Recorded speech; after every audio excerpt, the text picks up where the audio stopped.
چھوڑو مجھے پینڈو جاہل، میری کمر اکڑ گئی ہے۔ رائما درد سے سسکی تو یزدان نے مزید اسے کمر سے جکڑا اور غصے سے کہا، بہت ستا لیا تم نے، اب تمہیں پتہ چلے گا کہ درد کسے کہتے ہیں۔ کہاں کہاں نہیں ڈھونڈا میں نے تمہیں، میں پاگلوں کی طرح تمہیں ہر جگہ ڈھونڈتا رہا۔ اب جب آخرکار تم مجھے مل ہی گئی ہو تو جب تک میں تمہیں سبق نہیں سکھا لوں گا میں تمہیں چھوڑوں گا نہیں۔ رائما نے خوف سے اس کی آنکھوں میں دیکھا جہاں اسے صرف غصہ نظر آیا تھا۔ مجھے نہیں رہنا تمہارے ساتھ، مجھے جانے دو، مجھے طلاق دے دو تم۔ رائما کسی بن پانی کی مچھلی کی طرح اس کی گرفت میں کسمسائی تھی، مگر اس کے وجود میں اتنی طاقت ہی کہاں تھی کہ وہ خود کو یزدان کی مضبوط قید سے آزاد کروا سکے۔ ایک جھٹکے سے اسے پھر اپنے قریب کر کے کہنے لگا، اچھا اتنی آسانی سے جانے دوں؟ ایسے کیسے جانے دوں میں تمہیں؟ پہلے میں تمہارے جسم پر چھاپ چھوڑوں گا، تمہاری ہمت کیسے ہوئی میرے نکاح میں ہوتے ہوئے کسی دوسرے مرد کے بارے میں سوچنے کی بھی؟ تم میری یزدان خان کی امانت ہو، میں تو اپنی کوئی چیز بھی کسی کو نہیں دیتا، تو تم پھر میری بیوی ہو، میرے نکاح میں ہو، تو میں تمہیں کیسے کسی غیر مرد کے حوالے کر دوں؟ میری یہ غیرت کو گوارا نہیں کرتا۔ یہ کہہ کے یزدان نے اسے بیڈ پر پٹخا تھا۔ میں نہیں مانتی اس نکاح کو اور نہ ہی تمہیں، مجھے نفرت ہے تم سے یزدان خانزادہ، سنا تم نے؟ اگر یہ بات بار بار بھول جاتے ہو تو ایک بار پھر کان کھول کر سن لو، نفرت ہے تم سے اور تم ابھی مجھے ہاتھ بھی نہیں لگاؤ گے۔ مجھے گھن آتی ہے تم سے، تم جہاں جہاں مجھے ٹچ کرتے ہو میں 10 بار اس جگہ کو دھوتی ہوں، سمجھے؟ رائما کو خود بھی نہیں پتا تھا کہ وہ جنونی انداز میں کیا سے کیا بولے جا رہی ہے اور اس کے الفاظ یزدان کی جنونیت کو کس قدر بڑھاوا دے رہے ہیں۔ رائما چیختی چلاتی رہی مگر یزدان نے اس کی ایک نہ سنی۔ اپنی شرٹ کے بٹن کھولتے یزدان اس پر حاوی ہوا تھا۔ سب سے پہلے یہ یزدان کی نظر اس کی خوبصورت گلابی ہونٹوں پر پڑی۔ یزدان بے قابو ہوتے ہی ان پر ٹوٹ پڑا، ایسے لگ رہا تھا جیسے وہ کئی برسوں سے انہی نازک جام کا پیاسا تھا۔ اس کے بعد یزدان نے ساری رات رائما سے اپنا حق وصول کیا۔ صبح فجر سے کچھ دیر پہلے اس کی جان بخشی۔ اپنا حق وصول کرنے کے بعد یزدان تو آرام اور سکون کی نیند سو گیا، مگر رائما کی نیند اڑ گئی۔ وہ ابھی تک اس شوق میں تھی کہ یزدان اس کے ساتھ ایسا کیسے کر سکتا ہے۔ وہ تو یزدان کے ساتھ رہنا ہی نہیں چاہتی تھی اور وہ اس کے ساتھ رشتہ قائم کر چکا تھا۔ ساری رات اسے خود سے دور کرنے کی ناکام کوشش کرتی رہی، مگر وہ اس کے وجود پر چھاپ چھوڑتا ہی چلا جا رہا تھا۔ کیا نہیں کہا تھا اس نے؟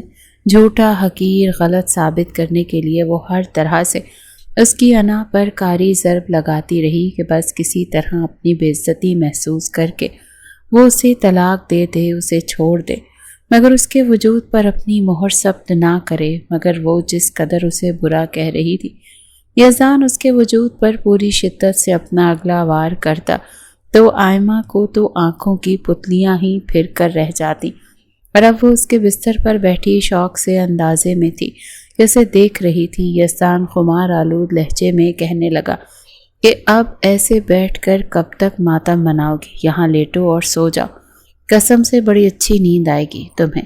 مگر وہ تو بس اسے گھور گھور کر دیکھے جا رہی تھی جو اسے مکمل طور پر اپنا بنا چکا تھا۔ یہ کس حالت میں گھر آ رہی ہو تم؟ کوئی شرم حیا ہے یا نہیں؟ شریف خاندانوں سے تعلق ہے تمہارا، جانتی بھی ہو تم۔ اگر تمہارا باپ تمہیں اس حالت میں دیکھ لے تو وہ کیا سوچے گا؟ ارے تمہارے ساتھ ساتھ میرا بھی گلا گھونٹ کر مار دے گا۔ رات کے تقریباً 1 بج رہے تھے جب 20 سالہ آئمہ لڑکھڑا کر چلتی ہوئی گھر کے دروازے پر پہنچی تھی۔ بار بار سر کو پکڑ کر انگلش میں نہ جانے کیا آل فال بکے جا رہی تھی۔ جب خدیجہ بیگم نے اسے دیکھا تو غصے سے آگ بگولا ہو گئی۔ کہنے لگی، اوفو مام، ایک تو جب بھی گھر آؤ آپ نہ دن دیکھتی ہیں نہ رات، بس ڈانٹنا شروع کر دیتی ہیں، تبھی تو میرا گھر آنے کو دل ہی نہیں کرتا۔ اس کے منہ سے آنے والی بدبو سے صاف ظاہر تھا کہ وہ نشہ کر کر آ رہی ہے۔ اوپر سے جو کپڑے اس نے پہن رکھے تھے وہ بے حد ٹائٹ تھے، شارٹ ٹائپ اور جینز، جس کا بس نہیں چل رہا تھا کہ اس کے گوشت میں ہی گھس جاتی۔ جیسے ہی انہیں اس سے ایک عجیب سی بدبو آئی تو وہ اسے جھٹکے سے چھوڑ چکی تھی۔ آئمہ جا کر صوفے سے لگی کہنے لگی کہ یہ کیا تم ڈرنک کر کے آئی ہو؟ دماغ تو ٹھیک ہے نا تمہارا؟ پہلے تو تم اپنی سہیلیوں کے ساتھ لوفر بازیاں کرتی رہی، اب کیا تم نے حرام مشروب بھی پینے شروع کر دیے؟ اپنے بالوں کو ایک ادا سے جھٹک کر وہ اپنے کمرے میں گئی تھی اور جا کر بیڈ پر گر کر کہنے لگی، نہیں موم، شوق سے نہیں پی، بس وہ تو میرے فرینڈز نے مجھے زبردستی پلا دیا۔ مجھے یہ کہہ کر وہ وہیں بے سود ہو چکی تھی اور خدیجہ بیگم تو پسینے میں شرابور وہیں بیٹھ چکی تھی کہ یا خدایا کیا بنے گا اس لڑکی کا۔ ملک داؤد صاحب اور سکینہ بیگم کے 3 بچے تھے، 2 بیٹے اور 1 بیٹی۔ بڑے بیٹے کا نام زاہد ملک تھا، ان کے بعد ان کے دوسرے نمبر پر واجد صاحب تھے اور تیسرے نمبر پر ان کی اکلوتی اور لاڈلی بیٹی انیتا ملک تھی۔ داؤد صاحب کے تینوں بچے ہی بہت سلجھے ہوئے تھے۔ ان کے گاؤں میں اپنی ایک بہت بڑی حویلی تھی، مگر داؤد صاحب کو یہ شوق تھا کہ ان کے بچے پڑھ لکھ کر کچھ بن جائیں، اسی لیے انہوں نے باقی وڈیروں کی طرح اپنے دونوں بیٹوں کو زمینوں کے معاملات میں نہیں پڑھنے دیا۔ سب بچوں کو پڑھایا لکھایا۔ واجد صاحب پڑھائی کے بعد شہر میں ہی رہائش اختیار کر گئے، جبکہ زاہد گاؤں میں ہی رہ کر باغ کی زمینوں کو سنبھالنے لگے۔ آئمہ کا یونیورسٹی کا آخری سال چل رہا تھا۔ شہر میں رہنے کی وجہ سے آئمہ کا رہن سہن بھی کافی لبرل تھا۔ ماجد صاحب اور خدیجہ بیگم نے اسے کبھی کسی چیز سے نہیں روکا تھا۔ آئمہ اپنی یونیورسٹی میں ہی ایک لڑکے کو پسند کرتی تھی جو کہ اس کا کلاس فیلو بھی تھا۔ وہ لڑکا اس کے ساتھ سنجیدہ تھا یا نہیں، مگر آئمہ اس سے بہت پیار کرتی تھی۔ داؤد صاحب کے جانے کے بعد گھر کے سارے معاملات زاہد صاحب دیکھا کرتے تھے۔ واجد صاحب بھی اپنے بڑے بھائی کی بہت عزت کیا کرتے تھے اور ان کی ہر بات سر آنکھوں پر رکھتے تھے۔ زاہد صاحب کی خواہش تھی کہ آئمہ ان کی بہو بنے۔ واجد صاحب کو بھی اس بات پر کوئی اعتراض نہیں تھا۔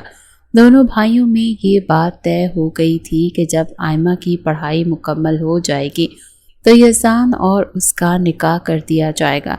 آئمہ گاؤں میں بہت کم جایا کرتی تھی کیونکہ اسے وہاں کا ماحول بھی پسند نہیں تھا۔ وہ جب بھی وہاں جایا کرتی تو اسے دوپٹہ لینا پڑتا اور شلوار قمیض بھی پہننی پڑتی۔ اگر کبھی وہ بغیر دوپٹے کے باہر چلی جاتی تو اس کا وہ میٹرک پاس کزن یزدان اس سے حویلی سے باہر بھی نہ نکلنے دیتا۔ اسے بچپن ہی سے یزدان سے شدید قسم کی چڑ تھی۔ معروف سے اس کی اچھی دوستی تھی، مگر یزدان کی وجہ سے وہ اس سے بھی بہت کم مل پاتی تھی۔ جب کبھی یزدان شہر ان کے گھر آتا تو آئمہ کے سامنے ہی نہ آتی۔ آئمہ کی اپنی پھپھو کے بیٹے ازلان سے بھی بہت اچھی بات چیت تھی، ویسے بالکل اپنا بڑا بھائی سمجھتی تھی اور ازلان بھی اسے ہمیشہ چھوٹی بہن کی طرح ہی پیار کرتا تھا۔ ازلان اور یزدان بچپن کے دوست تھے۔ آج اتوار کا دن تھا تو واجد صاحب بھی آج آفس نہیں گئے تھے۔ وہ لاؤنج میں بیٹھے ٹی وی دیکھ رہے تھے کہ آئمہ تیار ہو کر ان کے پاس آئی۔ بابا میں باہر جا رہی ہوں، فرینڈز کے ساتھ، رات تک واپس آ جاؤں گی۔ بیٹا آج تو اتوار ہے، آج تو اپنے بابا کو بھی تھوڑا ٹائم دو۔ کیا تم یونیورسٹی میں اپنی دوستوں کے ساتھ نہیں ملتی جو اتوار والے دن بھی ان کے ساتھ جا رہی ہو؟ واجد صاحب نے پیار سے پوچھا۔ سوری بابا، اچانک پلان بن گیا، اگلے سنڈے میں پکا پورا دن اپنے بابا کے ساتھ گزاروں گی۔ آئمہ نے لاڈ سے واجد صاحب کے گلے لگتے ہوئے کہا۔ چلو ٹھیک ہے بیٹا، خیر سے جاؤ۔ واجد صاحب نے اس کے سر پر ہاتھ رکھتے ہوئے کہا۔ اوکے بائے بابا، علی باہر آ چکا ہے، ہم لوگ چلتے ہیں۔ یہ کہہ کر آئمہ باہر کو چلی گئی۔ پیچھے واجد صاحب سوچ میں پڑ گئے۔ پیچھے سے آواز دینا تو نہیں چاہتے تھے لیکن پھر بھی کہنے لگے، بیٹا مجھے لگا تھا کہ تم اپنی سہیلیوں کے ساتھ جا رہی ہو۔ وہ یوں ہی چلتے ہوئے مسکرا کر کہنے لگی، کم آن بابا، آپ جانتے تو ہیں میری گیدرنگ میرے لڑکے لڑکیاں سب کے ساتھ ہی اٹھنا بیٹھنا ہوتا ہے، اور علی تو میرا موسٹ فیورٹ بندہ ہے۔ جو چہک کر کہتی ہی باہر چلی جا چکی تھی اور واجد صاحب شاید اپنا سا منہ لے کر رہ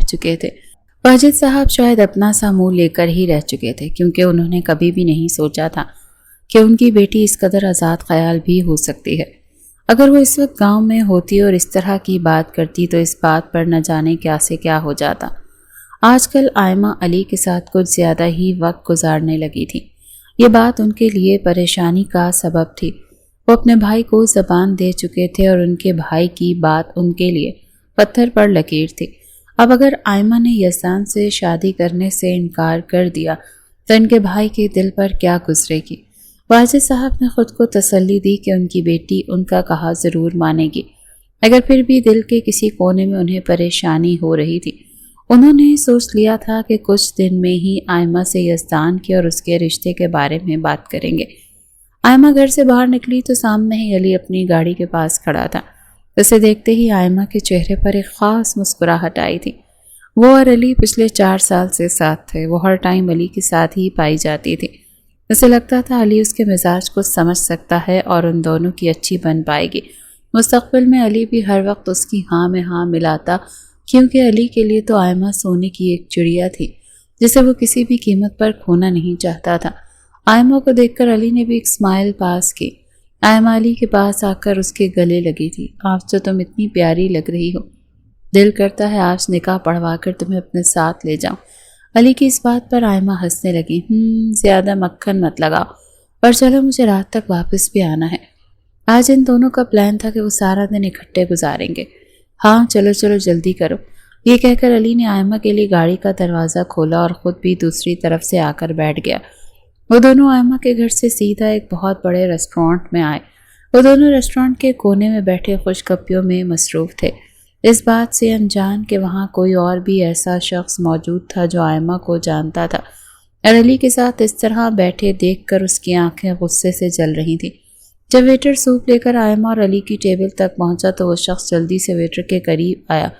وہ اس طرح سے ویٹر سے ٹکرایا کہ سارا سوپ اچھل کر علی کے کپڑوں پر چلا گیا۔ سوپ گرم ہونے کی وجہ سے علی ویٹر پر چلا اٹھا۔ اندھے ہو کیا تم؟ نظر نہیں آتا تمہیں؟ میرے سارے کپڑے خراب کر دیے ہیں تم نے۔ وہ شخص جو ویٹر سے ٹکرایا تھا علی سے بولا، کیا آپ کو دوسروں سے بات کرنے کی تمیز نہیں؟ آپ دیکھ نہیں سکتے کہ میں ان سے ٹکرایا ہوں جس کی وجہ سے سوپ ان کے ہاتھوں سے گر گیا، جس کے لیے میں آپ سے معذرت خواہ ہوں، مگر اس میں ان ویٹر کی کوئی غلطی نہیں ہے۔ آپ کا کوئی حق نہیں بنتا کہ آپ ان کی انسلٹ کریں۔ اس شخص کی بات سن کر علی چپ ہو گیا اور غصے سے منہ بنا کر واپس بیٹھ گیا۔ ویٹر دوبارہ سے ان کے لیے سوپ لینے چلا گیا، جبکہ وہ شخص مسکراتا ہوا باہر چلا گیا، مگر اس کے دل میں جلن تھی۔ اس نے سوچ لیا تھا کہ اب اسے آئمہ کا کوئی نہ کوئی بندوبست کرنا ہی پڑے گا۔ آئمہ گھور کر اس شخص کو دیکھ رہی تھی، نہ جانے کیوں مگر یہ انہیں اسے کچھ جانی پہچانی سی لگ رہی تھی، مگر وہ اپنی نظریں پھیر چکی تھی۔ اس کا سارا دھیان تو علی کے ہاتھ کی طرف تھا، جس پر گرما گرم سوپ گرنے کی وجہ سے اب وہ سرخ ہو چکا تھا۔ بابا جان اب چچا جان سے جلد از جلد میری اور آئمہ کی شادی کی بات کریں، یزدان زاہد صاحب سے کہہ رہا تھا، مگر ابھی تک تو آئمہ کی پڑھائی کو مکمل ہونے میں کچھ عرصہ ہے۔ زاہد صاحب نے یزدان کو جواب دیا، بس 2 مہینے ہی رہ گئے ہیں۔ اب چچا جان سے کہیں کہ آئمہ کو اس کے اور میرے رشتے کے بارے میں بتا دیں۔ جیسے ہی آئمہ کی پڑھائی مکمل ہوگی تو اس سے میرے ساتھ رخصت کر دیں، ایسا نہ ہو کہ بات خراب ہو جائے۔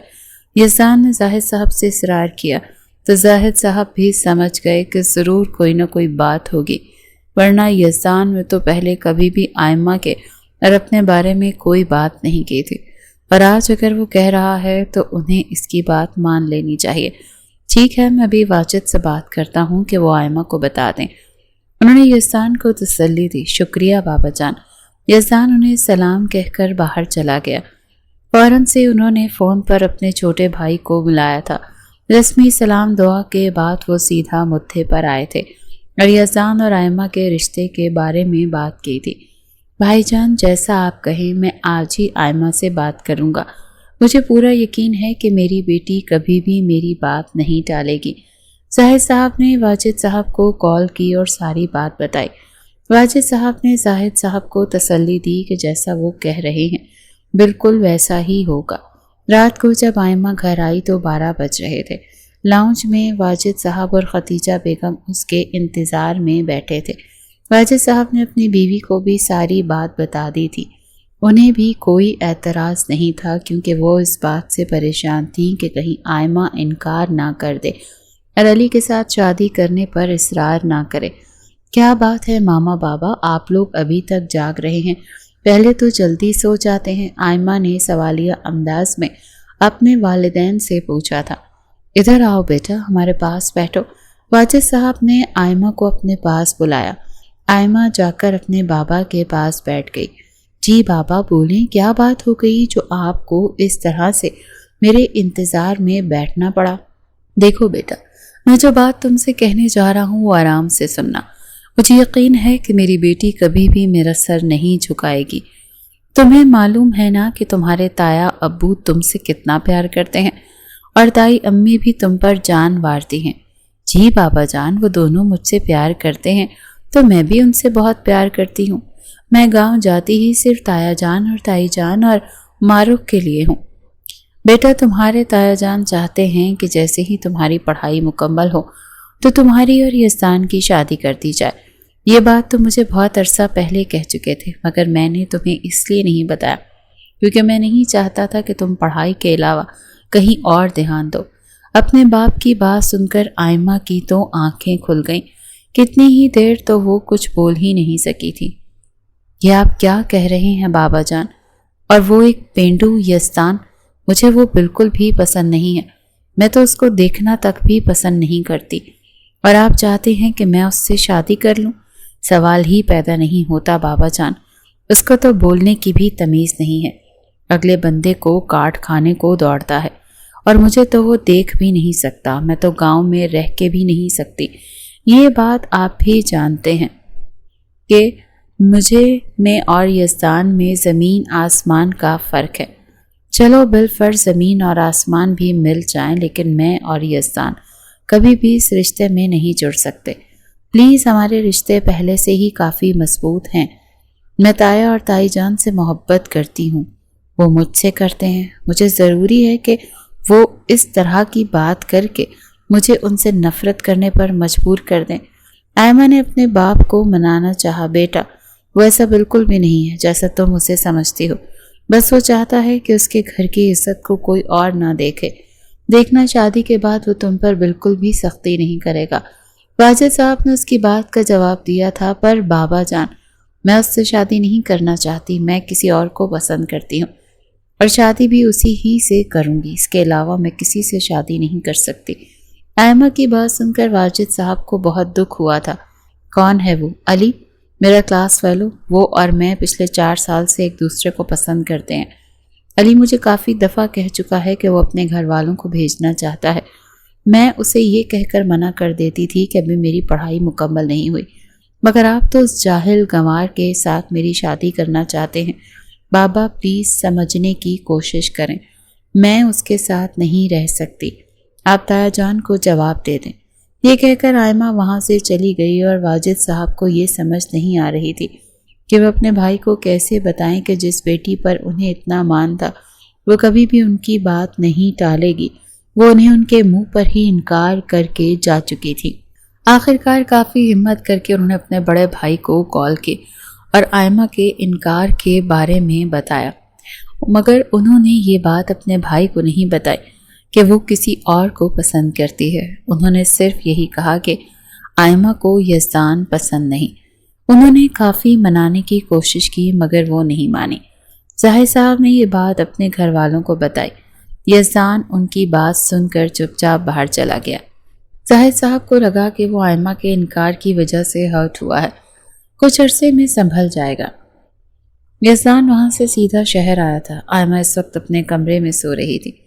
یزدان کھڑکی کے راستے اس کے کمرے میں داخل ہوا۔ آئمہ کو محسوس ہوا کہ کوئی اس کے بیڈ پر بیٹھا ہوا ہے۔ اس نے آنکھیں کھول کر دیکھا تو اپنے سامنے کسی سائے کو دیکھ کر اس کے منہ سے چیخ نکلنے ہی لگی تھی کہ یزدان نے اس کے منہ پر ہاتھ رکھ کر میں ہوں یزدان، اب میں تمہارے منہ سے ہاتھ اٹھا رہا ہوں، مگر آواز نہ نکلے تمہاری۔ تم یہاں پر کیا کر رہے ہو؟ آئمہ نے دبی ہوئی آواز میں غصے سے کہا۔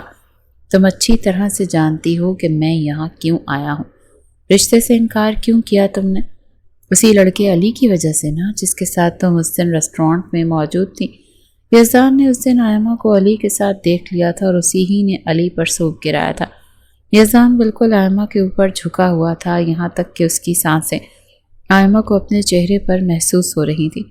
پیچھے تو ہٹو، بالکل ہی اوپر چڑھے آ رہے ہو۔ آئمہ نے غصے سے کہا۔ نہیں ہٹوں گا۔ کیا کرو گی؟ تم مجھے یہ بتاؤ کہ تم نے مجھ سے شادی سے انکار کیوں کیا؟ اگر تو وجہ وہ لڑکا ہوا تو خدا کی قسم میں اس کی جان نکال لوں گا۔ اس کی بات سن کر آئمہ ڈر گئی۔ نہیں، وہ صرف میرا دوست ہے، مگر میں تم سے کبھی بھی شادی نہیں کروں گی۔ تم پینڈو میٹرک پاس آدمی ہو جس کو بولنے کی بھی تمیز نہیں۔ تمہارے ساتھ میں تو کیا کوئی بھی لڑکی نہیں رہ سکتی۔ تم انتہائی بدتمیز آدمی ہو۔ کہاں سے تم پڑھے لکھے لگتے ہو؟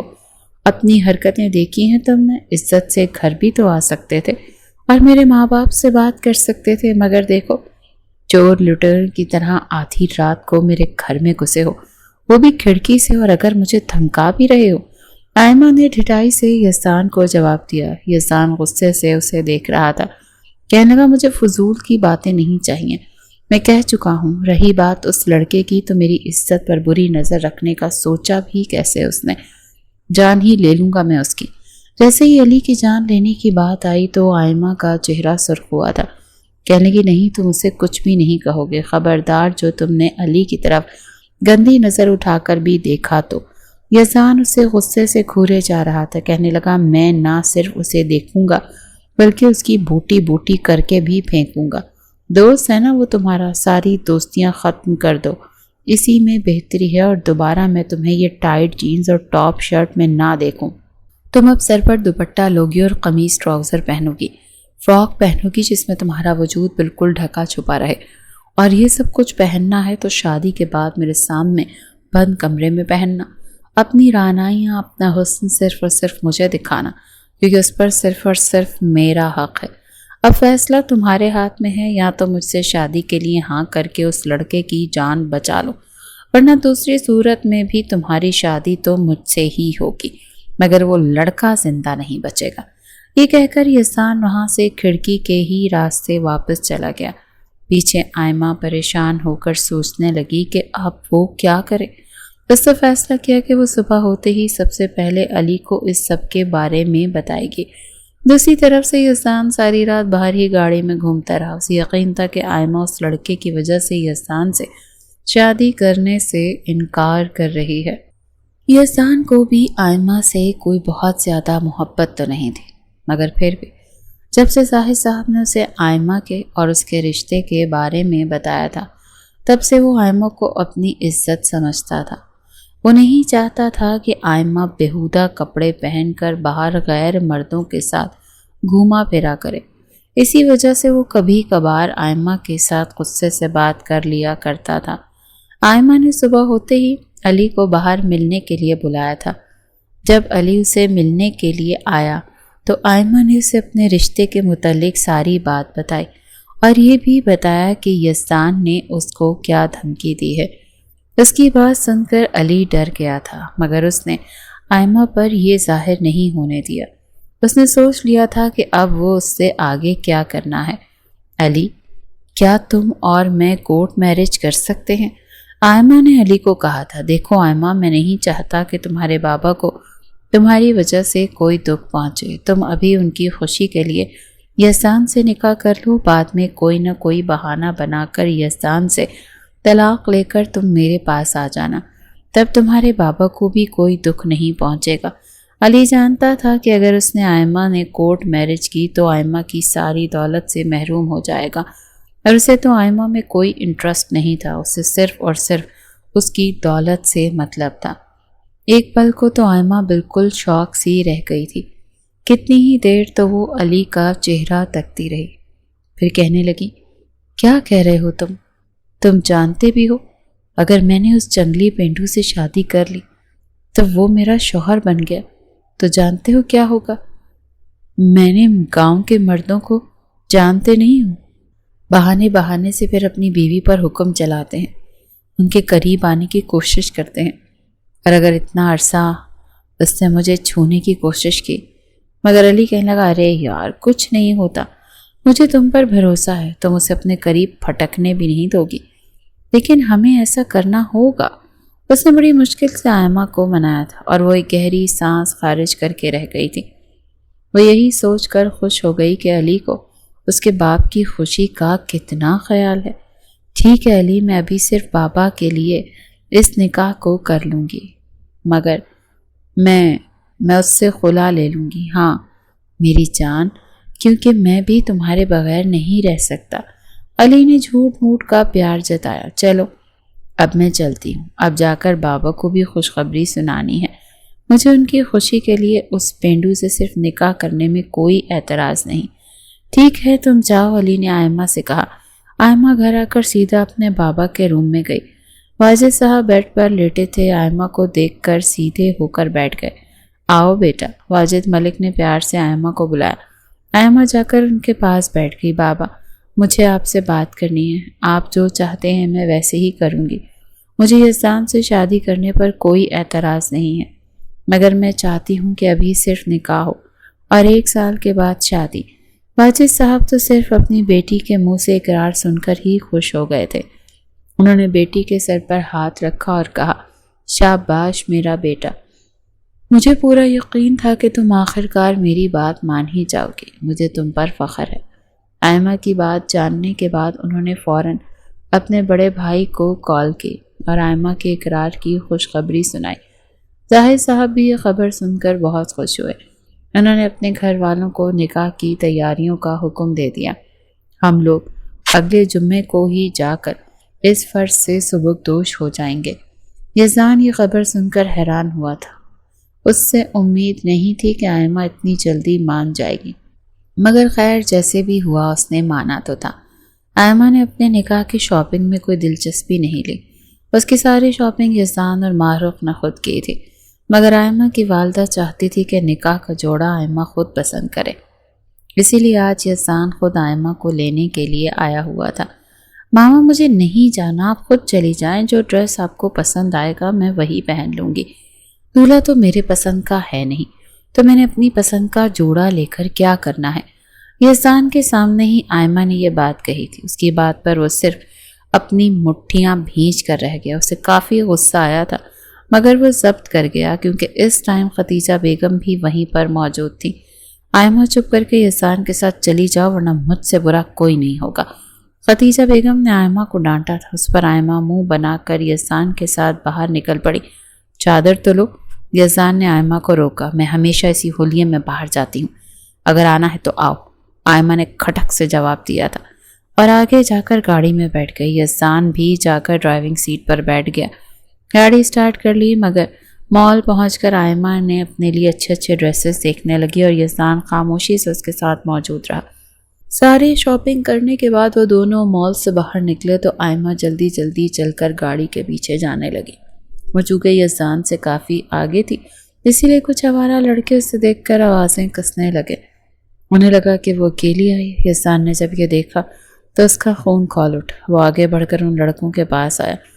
وہ لوگ 3 لڑکے تھے۔ یزدان نے تینوں کو آؤ دیکھا نہ تاؤ اور مارنا شروع کر دیا۔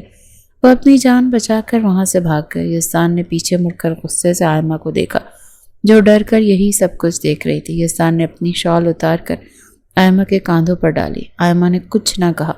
اسے معلوم تھا کہ یزدان اس وقت بہت غصے میں ہے اور اگر وہ کچھ بھی بولی تو وہ اس کا بھی لحاظ نہیں کرے گا۔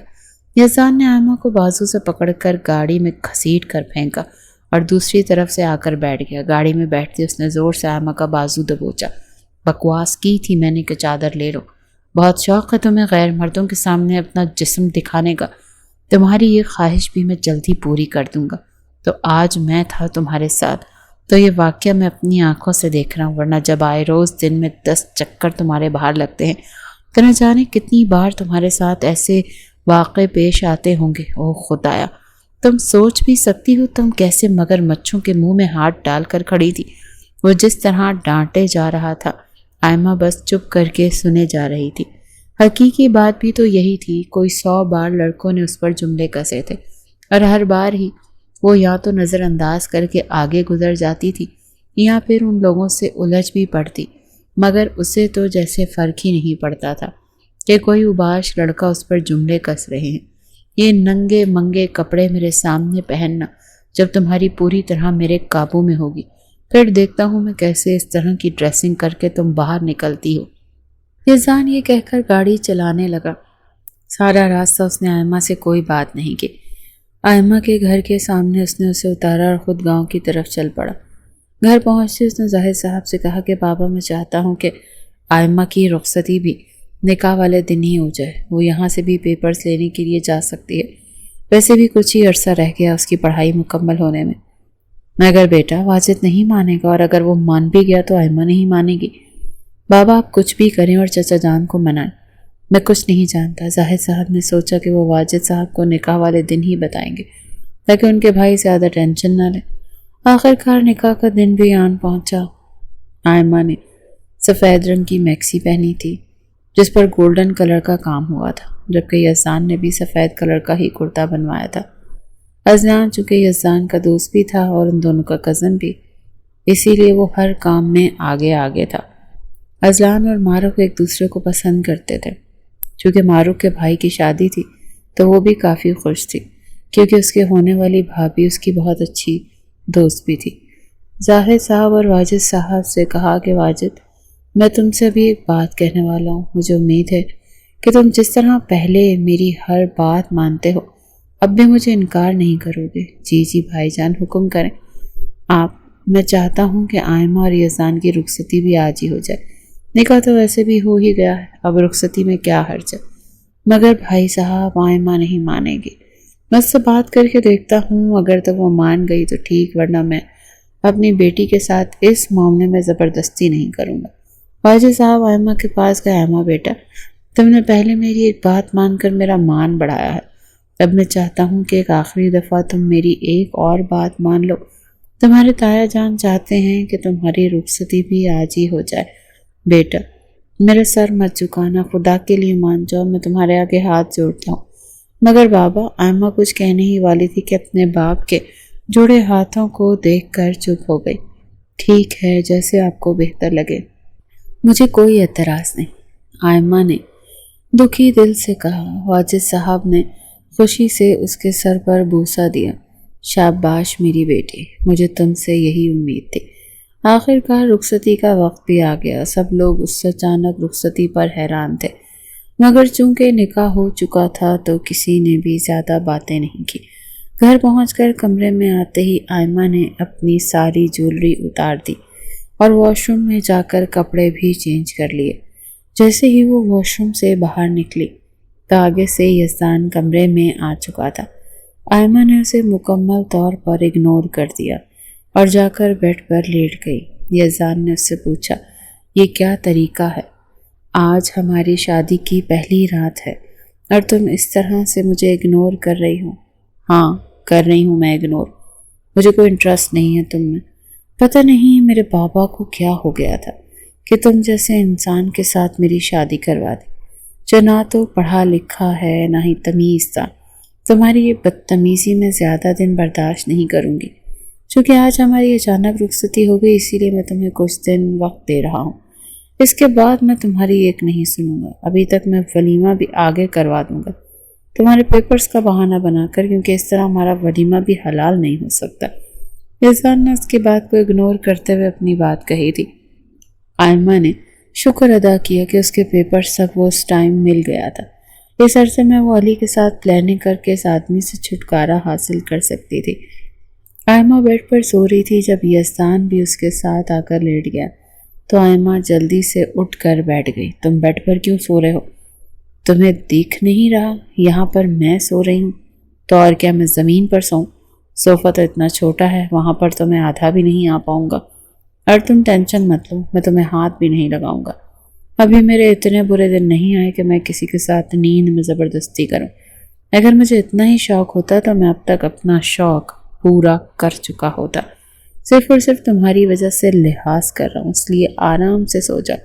جب بھی میرے جذبات بہکے تو تم دنیا کے چاہے کسی بھی کونے میں ہو، مجھ سے نہیں بچ سکتے۔ لیکن ابھی تک تم بے فکری سے سو سکتی ہو۔ آئمہ اسے غور سے دیکھتی رہ گئی، پھر غصے سے کمفرٹر کھینچ کر خود پر کیا اور ایک جانب کو لیٹ چکی تھی۔ ساری رات پہلے تو اسے نیند ہی نہیں آئی تھی۔ تھوڑی دیر کے لیے جب اس کی آنکھ لگنے لگی تو یزدان کے خراٹے اس کی نیند میں خلل ڈال چکے تھے۔ اس نے پلٹ کر دیکھا تو یزدان منہ کھولے اونچے اونچے خراٹے لے رہا تھا۔ وہ اٹھ کر بیٹھ گئی، کہنے لگی، یہ کیا گینڈے کی طرح منہ کھول کر بھاں بھاں کر رہے ہو؟ بند کرو اپنا منہ، میں ڈسٹرب ہو رہی ہوں۔ یزدان جاگ رہا تھا مگر پھر بھی اس نے اپنی آنکھیں نہ کھولیں اور مزید بلند آواز میں خراٹے بھرنے لگا۔ غصے سے آئمہ نے تکیہ اٹھایا اور جیسے ہی یزدان کے منہ پر رکھ کر اس کا سانس بند کرنے لگی تو ایک جھٹکے سے یزدان نے اسے بازو سے پکڑ کر خود پر گرا لیا۔ کہنے لگا ایسا کرنے کا کبھی سوچنا بھی مت، کیونکہ جب میں اس طرح کی حرکتیں کی تو تم برداشت نہیں کر پاؤ گی۔ اپنی کمر پر یزدان کا ہاتھ دیکھ کر وہ جی بھر کر رکتا ہے۔ کہنے کی چھوڑو مجھے، تم نے کہا تھا مجھے ٹچ نہیں کرو گے۔ یزدان خمار آلود آنکھوں سے اسے دیکھ کر کہنے لگا تم نے خود ہی پنگا لینے کی کوشش کی ہے۔ بیوی کو میری اس وقت میرے کمرے میں ہو، اتنی رعایت تمہیں دے چکا ہوں کہ تمہیں ہاتھ نہیں لگاؤں گا۔ اب میرے خراٹے تو تمہیں برداشت کرنے ہی پڑیں گے۔ اگر بار بار اس طرح کی حرکتیں کر کے مجھے جگاؤ گی تو میرا اندر کا سویا ہوا شیر جاگ جائے گا اور پھر میری شہری لومڑی میرے جنگل سے بچ نہیں پائے گی۔ خود کو چھڑوا کر آئمہ دوسری طرف منہ کر کے سو چکی تھی۔ اگلے دن صبح ہوتے ہی آئمہ نے علی کو کال کر کے ساری بات سے آگاہ کیا۔ علی اس کے بات سن کر پہلے تو کچھ دیر سوچتا رہا، پھر آئمہ کو تسلی دیتے ہوئے کہا تم پیپر تک اس کے ساتھ گزارا کر لو، مگر اس کو اپنے قریب بھی نہ آنے دینا۔ جب ہمارا آخری پیپر ہوگا تو تم اور میں یہاں سے کہیں دور چلے جائیں گے۔ آئمہ علی سے بات کر کے ریلیکس ہو گئی تھی۔ اب اسے کوئی ٹینشن نہیں تھی، اسے بس 2 مہینے تک اس شخص کو برداشت کرنا تھا۔ آئمہ ابھی سب سوچ ہی رہی تھی کہ یزدان کمرے میں داخل ہوا اور آئمہ کو دیکھ کر کہا کہ آج ہماری شادی کی پہلی صبح ہے اور تم تیار بھی نہیں ہوئی۔ بھائی سب ناشتے پر تمہارا اور میرا انتظار کر رہے ہیں، جلدی سے کوئی اچھے سے کپڑے پہن لو اور باہر سب سے تمیز سے ملنا۔ میں نہیں چاہتا کہ میرے گھر والوں کو تمہاری کوئی بھی بات بری لگے۔ وہ صرف تمہارے گھر والے نہیں، میرے بھی خاندان والے ہیں اور مجھے صرف تم سے ہی نفرت ہے، تایا جان، تائی جان اور مارخ سے نہیں۔ آئمہ یہ کہہ کر واش روم میں تیار ہونے چلی گئی۔ یزدان وہیں پر بیٹھ کر بیڈ پر فون چلانے لگا۔ آئمہ نے جب فراک پہنی تو اس سے فراک کی پچھلی زپ بند نہیں ہو رہی تھی۔ اسے لگا تھا کہ یزدان باہر جا چکا ہوگا، اسی لیے وہ کمرے میں آ گئی تاکہ شیشے کے سامنے کھڑے ہو کر اپنی زپ بند کر سکے۔ وہ کمرے میں آ کر شیشے کے سامنے کھڑی ہو گئی۔ ابھی تک اس کی نظر یزدان پر نہیں پڑی تھی۔ جیسے ہی اس نے شیشے میں دیکھا تو یزدان بیڈ پر بیٹھا موبائل چلا رہا تھا۔ آئمہ نے شرمندگی سے اپنی زپ جلدی سے بند کرنی چاہی، مگر وہ شاید اٹک چکی تھی۔ یزدان نے نظر اٹھا کر سامنے دیکھا تو اس کی نظر آئمہ کی ننگی کمر پر جا پڑی۔ اسے معلوم ہو گیا کہ آئمہ سے زپ بند نہیں ہو رہی۔ وہ خاموشی سے اٹھ کر آئمہ کے پیچھے آ کر کھڑا ہوا۔ وہ ہیلو، شرم نہیں آتی؟ جاؤ کمرے سے باہر، یہ میرے پاس کیوں آ رہے ہو؟ وہ جلدی سے دیوار کے ساتھ لگی تھی، ہاتھ ابھی بھی پیچھے ہی تھے۔ یزدان نے گھور کر اس کو دیکھا، کہنے لگا بھول کیوں جاتی ہو؟ کزن نہیں ہوں، شوہر ہوں تمہارا۔ زپ اٹک چکی ہے، میری طرف آؤ، میں بند کر دیتا ہوں۔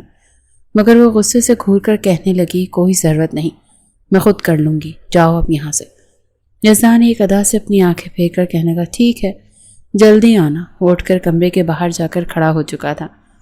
جانتا تھا اس لڑکی سے زپ اتنی آسانی سے بند نہیں ہوگی۔ آئمہ نے خود کو آئینے میں دیکھا اور پیچھے بازو کر کے زپ کو بند کہنے لگی اور اس کی ناکام کوشش کرنے لگی، مگر اس کے بازو تھک چکے تھے، زپ بند ہونے کا نام ہی نہیں لے رہی تھی۔ آخر کو تھک ہار کر اپنے ہاتھ ڈریسنگ ٹیبل پر رکھ کر وہ ہانپنے لگی۔ جب دھیرے سے دروازہ کھول کر یزدان اندر آیا، اس کی سفید دودھیا کمر کو دیکھ کر اس کے دل میں کچھ ہوا تھا، مگر وہ سنجیدگی سے چلتا ہوا اس کے پیچھے آ کر کھڑا ہوا۔ اس سے پہلے کہ آئمہ کچھ کہتی وہ اپنے لبوں پر انگلی رکھ کر پہلے ہی اس کی بک بک بند کر چکا تھا اور پھر خود اس کی زپ کو ٹھیک کر کے بند کرنے لگا۔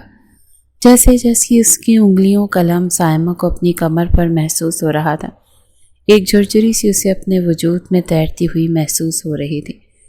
بے ساختہ سی اس کے لبوں سے ایک سسکی نکلی اور پھر اس کا چہرہ سرخ ہونے لگا، جیسے اپنی شرمندگی کو چھپانا چاہتی ہو۔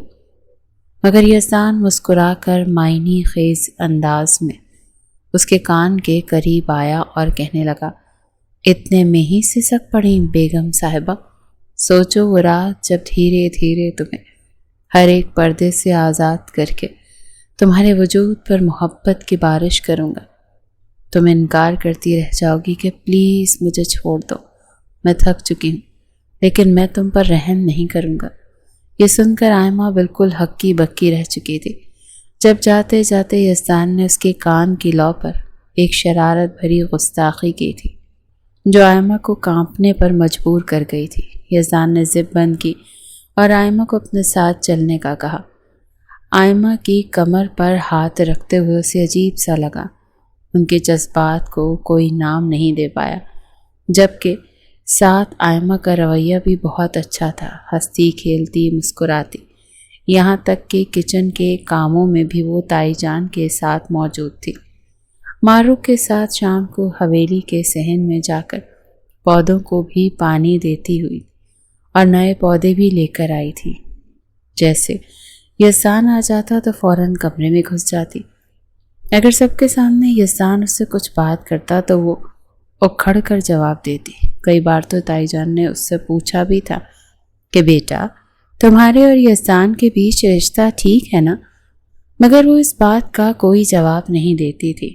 وہیں یزدان بھی اپنی ماں کو کہتا تھا کہ آپ کو فکر کرنے کی ضرورت نہیں ہے، میرے ساتھ آئمہ کا رویہ بالکل ٹھیک ہے، اور اگر تھوڑی ادھر ادھر ہونے کی کوشش کرے بھی تو میں بھی یزدان ہوں، مجھے سیدھی لکیر کرنا آتا ہے۔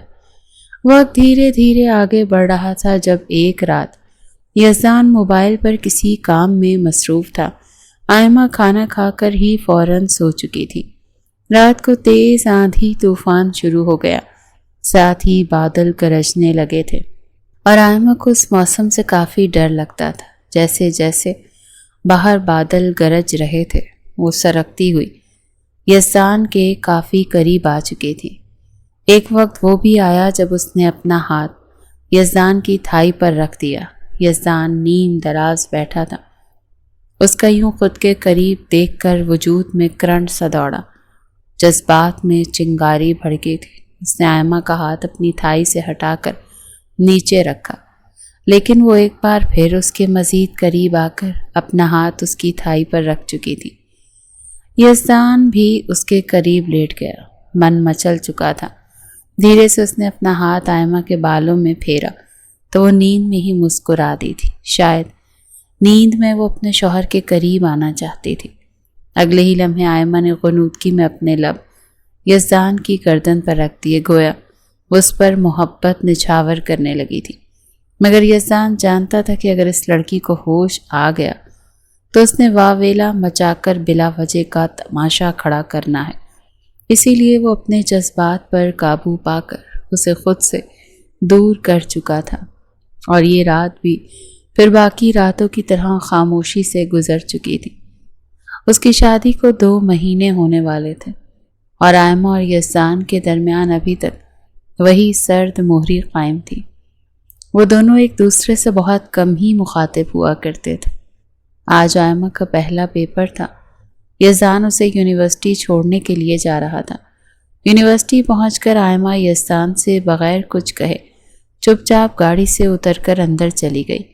یزدان نے اس کے نمبر پر میسج کر دیا کہ فری ہو کر وہ اسے کال کر لے تاکہ وہ اسے یونیورسٹی سے پک کر لے۔ اس کے بعد یزدان اپنے کام کے لیے چلا گیا۔ وہ اور اذلان مل کر اپنا کوئی کام شروع کر رہے تھے جس کے بارے میں یزدان نے آئمہ کو کچھ نہیں بتایا تھا۔ آئمہ نے یونیورسٹی میں جاتے ہی سب سے پہلے علی سے ملاقات کی۔ ان دونوں نے پورا پلان بنا لیا تھا کہ آخری پیپر والے دن وہ یونیورسٹی سے ہی بھاگ جائیں گے۔ آخر کار آئمہ کے پیپرز ختم ہوئے اور آج اس کا آخری پیپر تھا۔ آئمہ گھر سے کچھ بھی نہیں لائی کیونکہ اسے معلوم تھا کہ اگر وہ اپنے ساتھ کچھ لائی تو یزدان کو شک ہو جائے گا۔ آئمہ نے میسج کر کے علی کو بتا دیا کہ میں اپنے ساتھ کچھ بھی نہیں لا رہی تاکہ یزدان کو شک نہ ہو۔ اسے معلوم نہیں تھا کہ علی اسے اپنے ساتھ صرف اور صرف پیسے کے لیے لے کر جانا چاہ رہا ہے۔ جب علی کو معلوم ہوا کہ آئمہ اپنے ساتھ کچھ بھی نہیں لا رہی تو اسے اپنا سارا پلان مٹی میں جاتا ہوا محسوس ہوا۔ اس نے ارادہ کر لیا تھا کہ اب آئمہ سے چھٹکارا حاصل کرنا ہوگا۔ پیپر کے بعد آئمہ یونیورسٹی سے چھپ کر اس جگہ پر آ گئی جہاں پر اس نے اور علی نے ملنا تھا، اور پھر وہاں سے علی کے فلیٹ میں جانا تھا۔ آئمہ نے یزدان کو بھی میسج کر دیا کہ میں علی کے ساتھ جا رہی ہوں اور مجھے تمہارے ساتھ نہیں رہنا۔ تمہاری غیرت یہ تو گوارا نہیں کرے گی کہ تمہاری بیوی کسی اور مرد کے ساتھ رہے۔ اسی لیے جلد از جلد مجھے طلاق دے دو ورنہ میں خود خلا لے لوں گی۔ یزدان نے فوری ہی آئمہ کا میسج سن لیا تھا۔ اس کا خون کھول اٹھا تھا۔ اس کی عزت اس کو چھوڑ کر کسی غیر مرد کے لیے گھر سے بھاگ چکی تھی۔ یزدان نے فوراً اپنے ایک دوست سے کہا، آئمہ کے فون کی لوکیشن ٹریس کروائی اور اس کے پیچھے نکل پڑا۔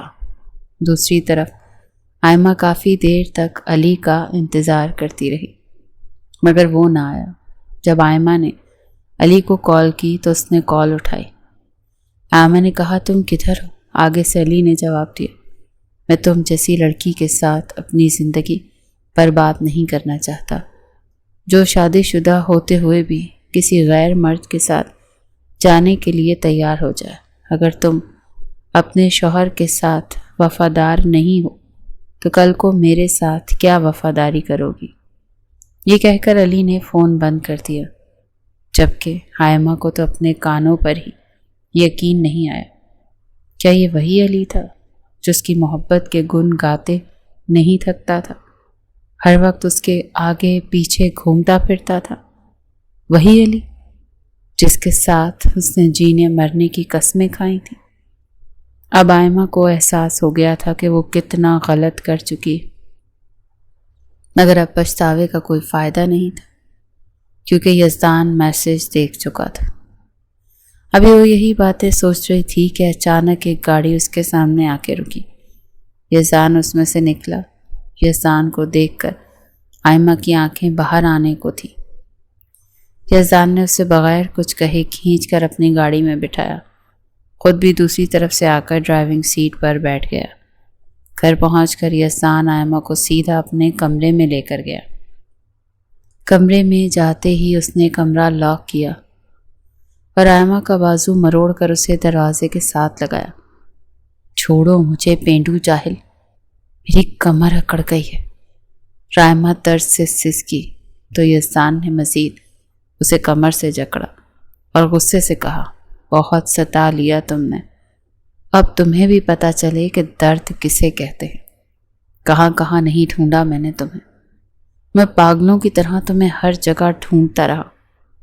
اب جب آخر کار تم مجھے مل ہی گئی ہو تو جب تک میں تمہیں سبق نہیں سکھا لوں گا میں تمہیں چھوڑوں گا نہیں۔ رائمہ نے خوف سے اس کی آنکھوں میں دیکھا تھا جہاں اسے صرف غصہ نظر آیا تھا۔ مجھے نہیں رہنا تمہارے ساتھ، مجھے جانے دو، مجھے طلاق دے دو۔ تم ایسے کیسے جانے دو میں تمہیں؟ پہلے میں تمہارے جسم پر چھاپ چھوڑوں گا۔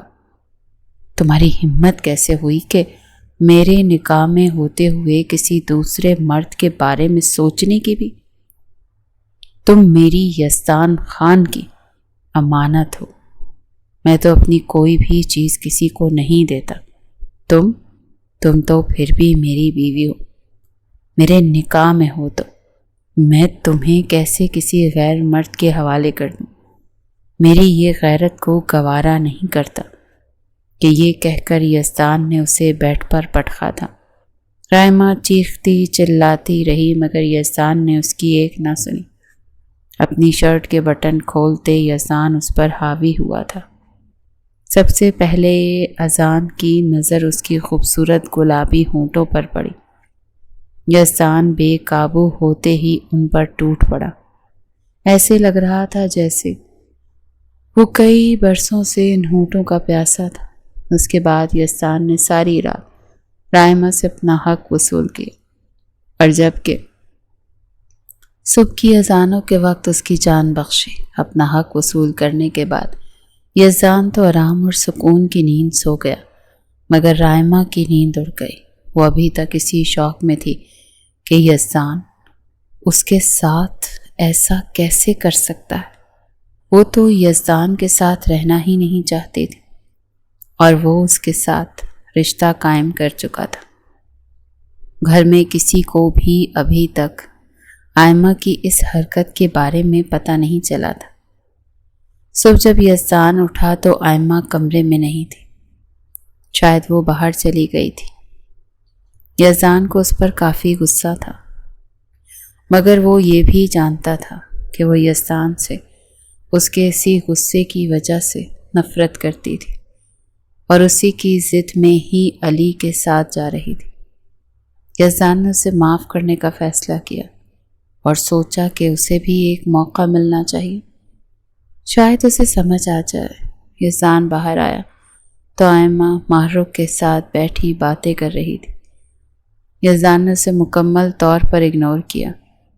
وہ چاہتا تھا کہ آئمہ کو خود اپنی غلطی کا احساس ہو، مگر آئمہ تو اسے نالائق اور جاہل سمجھتی تھی۔ آئمہ کو ابھی تک یقین نہیں آ رہا تھا کہ علی بھی اس کے ساتھ ایسا کر سکتا ہے، مگر اس نے سوچ لیا تھا کہ وہ یزدان کے ساتھ بھی نہیں رہے گی۔ اسے لگتا تھا یزدان اب اسے بلیک میل کرے گا، اسی لیے وہ پریشان تھی۔ مگر جب اس نے دیکھا کہ یزدان نے اسے مکمل طور پر اگنور کیا ہے اور گھر میں کسی کو بھی اس بات کے بارے میں بھنک تک نہیں پڑنے دی، تو اسے تھوڑی سی تسلی ہوئی۔ یزدان اور آئمہ کی شادی کو اب 3 ماہ ہونے والے تھے اور اس عرصے میں ان دونوں کے درمیان کام کے علاوہ زیادہ بات نہیں ہوتی تھی۔ آئمہ کو کافی دنوں سے اپنی طبیعت کچھ بوجھل محسوس ہو رہی تھی۔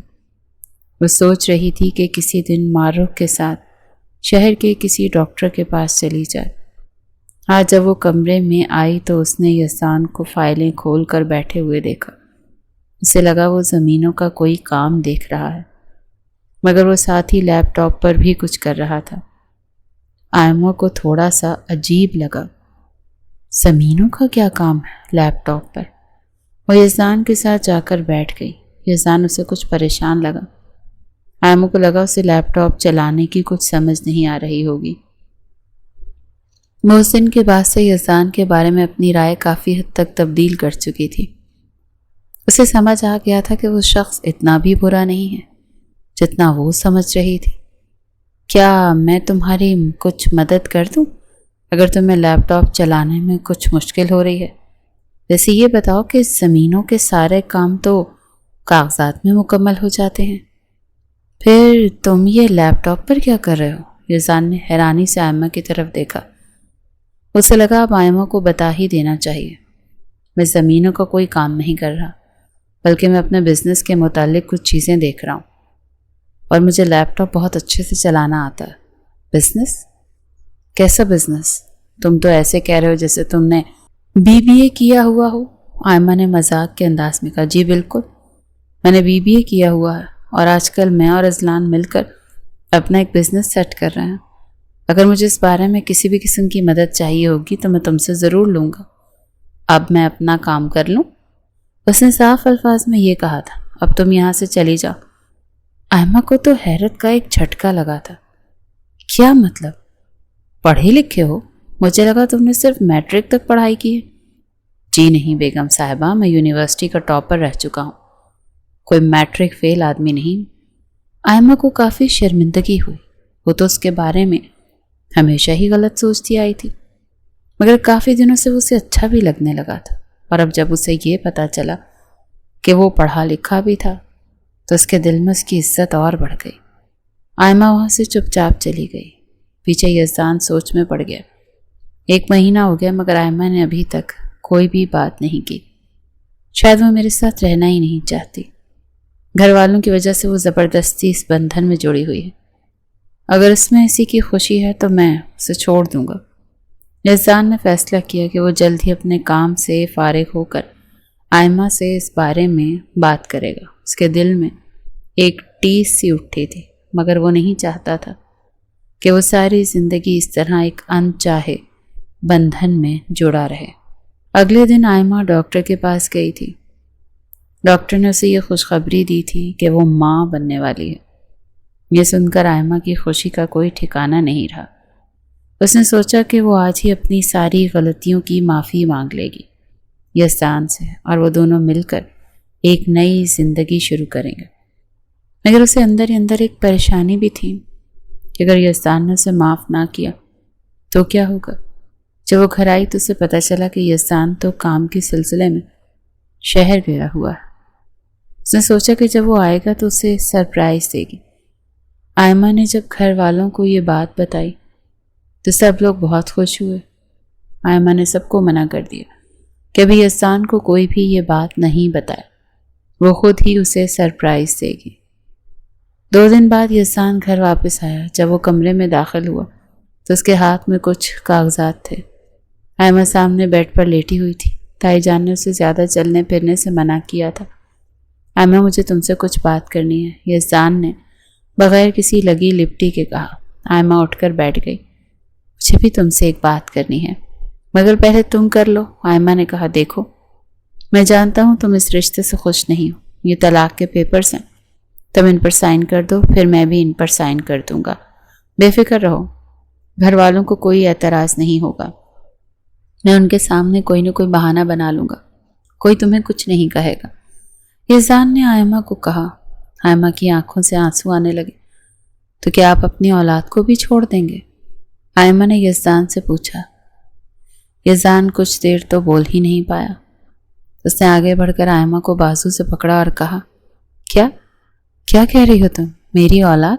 ہاں، آپ ہی کی اولاد۔ میں ڈاکٹر کے پاس گئی تھی، تب مجھے یہ خوشخبری ملی کہ ابھی بھی آپ مجھے چھوڑنا چاہتے ہیں، مگر تم ہی میرے ساتھ نہیں رہنا چاہتی تھی کہ بعد میں 1 مہینہ پہلے کہی تھی۔ اب تو میں اپنے بچے کے باپ کے ساتھ ہی رہنا چاہتی ہوں۔ میں تو کب سے آپ کو ہنٹ دے رہی تھی، مگر آپ ہی کو میرا پیار نظر نہیں آ رہا۔ یزدان کا دل کیا وہ خوشی سے چھلانگے مارے۔ آج کے دن میں ہی اسے 2 خوشخبریاں مل چکی تھیں۔ وہ اپنے رب کا جتنا بھی شکر ادا کرتا وہ کم تھا۔ ارے نہیں بیگم، ہم تو آپ کے پیار میں گوڈے گوڈے ڈوب چکے ہیں۔ کون کمبخت اتنی پیاری بیوی کو چھوڑنا چاہے گا؟ شرم سے آئمہ کے گال سرخ ہو گیا۔ ارے ابھی تو میں نے کچھ کیا بھی نہیں، مگر میری بیوی تو ابھی سے لال ٹماٹر بنی جا رہی ہے۔ یزدان نے اس کی ناک کھینچتے ہوئے کہا۔ آئمہ اس کے گلے لگ گئی۔ شکریہ مجھے معاف کرنے کے لیے۔ کوئی بات نہیں، تم میری بیوی ہو، میرے لیے بہت خاص ہو، میں تو تمہیں اپنا قتل بھی معاف کر سکتا ہوں۔ یہ تو پھر ایک چھوٹی سی غلطی تھی۔ یزدان نے اسے گلے سے لگایا تھا۔ دور کھڑکی سے چاند بھی یہ منظر دیکھ کر مسکرایا تھا۔